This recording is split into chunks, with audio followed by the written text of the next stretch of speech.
What's up, guys? Welcome back to another video. Today we're doing how to do Travis Scott style ad-libs in FL Studio. Let's get into it.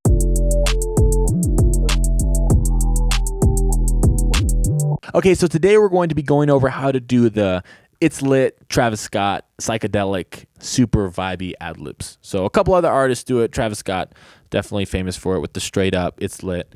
I'm going to show you how to do it. I've got a little sample here. It's just a beat I had and then butterfly effect. And I wanted to show you some ad-libs, what they could sound like. So something like this. Deep up in the main, sweet like candy cane. Drop the top, pop it, let it bang.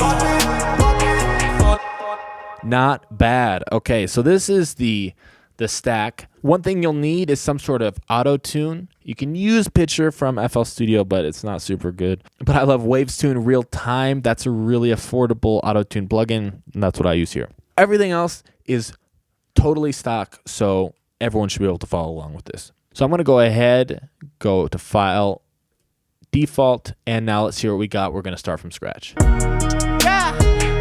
this letter, can I change? It is deep up in the main. We've got our work cut out for us. Okay. So first things first, let's go ahead and throw in Fruity Limiter. This is going to be our compression, and it's going to squash things down a little bit right off the bat. So I'm going to give it a little bit of gain, and then I'm going to go into compressor. For this letter, can I change? It is deep up in the main. Sweet like candy cane. Drop the top, pop it, let it bang. Pop it. For this. Go back into the limiter side, bring down that ceiling. Bring down this envelope pretty tight as well. Then let's do some Waves Tune Real Time. The scale, super important down here.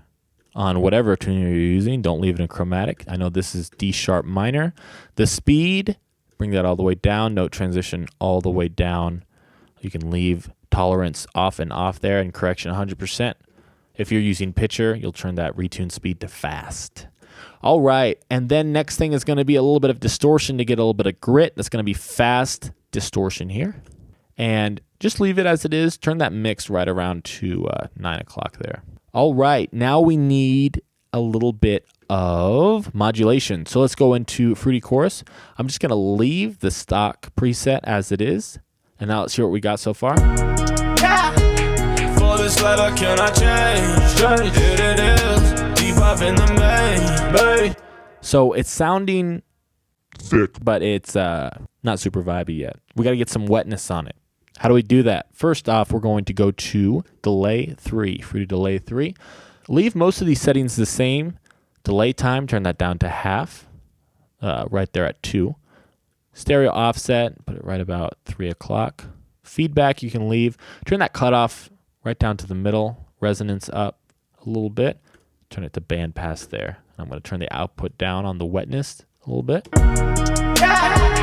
For this letter, can I change? Not bad. I'm going to turn on that output a little bit more. And then go to our reverb. Instead of using Reverb 2, I really love Convolver. I use it on most of my projects in FL Studio, and I think it just sounds a little bit more interesting than Reverb. If you don't know anything about this, I've got a video on it in my channel. You can check it out. Leave most of these settings. Again, we're going to try to do this as easily as possible. Turn up pre-delay a little bit. Delay right there. And then go into the equalizer. And then cut those lows. Just click and drag. So you have a nice line. Flatten things out there, down at the bottom. For this letter, can I change? I'm going to do a little bit more here. There. So not a beautiful EQ line, but should be enough to get us started. For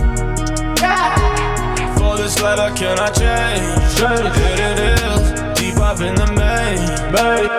All right, not bad. We haven't even hit EQ yet, so let's do that. I'm going to go ahead and drop right around there. I'm going to make a high pass, do steep, and then high pass for 1. Drag that up there. And then also cut the super high pass, or the super highs, I should say. Just do a low pass there with the steep as well. Go right around to about 15.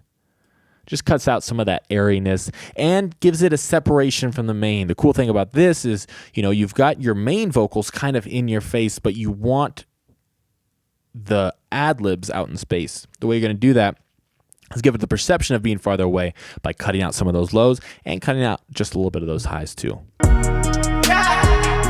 this letter, can I change? Here it is, deep up in the main. M&M's, sweet like candy cane. Drop the top, pop it, let it bang. For this life, I cannot change. Here it is. Some harshness coming through there that I don't love, but we should be able to work with that. The last thing is I'm going to get another limiter, kind of just squash it down. Envelope, a similar story here. That's the first one. And then I'm going to turn up the gain, turn on the ceiling. For this letter, can I change? Here it is, deep up in the main. M&M's. One other thing that Travis Scott will do, or his producers will do, is instead of having this huge long tail of reverb and delay, it kind of cuts off pretty quickly. There's a gate on all that. And the reason this is because it gets that huge effect right up front, but once it starts to tail off, you can kind of clean that out of the mix, makes things cleaner, but still has that wetness, the vibiness, the spaciness where it's needed. So you can do that by going into the threshold, just pump that up a little bit, turn the gain down almost all the way down, and then the release up to about the 2 o'clock. For this letter, can I change? Here it is, deep up in the main. M&M's, sweet like candy cane. Drop the top, pop it, let it bang. For this life, I cannot change. Here it is, deep up in the main. M&M's, sweet. So there's a couple issues, but most of it at this point is just mixing. Some general mixing stuff I'm noticing some of them are sounding a little too muddy. Some of them are sounding a little too harsh. But those are things, part of the fine-tuning process, and I'm not going to get into that because that's more of a mixing thing. But this should be enough to get you started, the theories and how to put these effects together to make that signature Travis Scott, the psychedelic ad-libs for your track. If you have any questions, feel free to let me know in the comments. I usually check those. Other than that, as always, hope you learned something. Thank you so much for watching.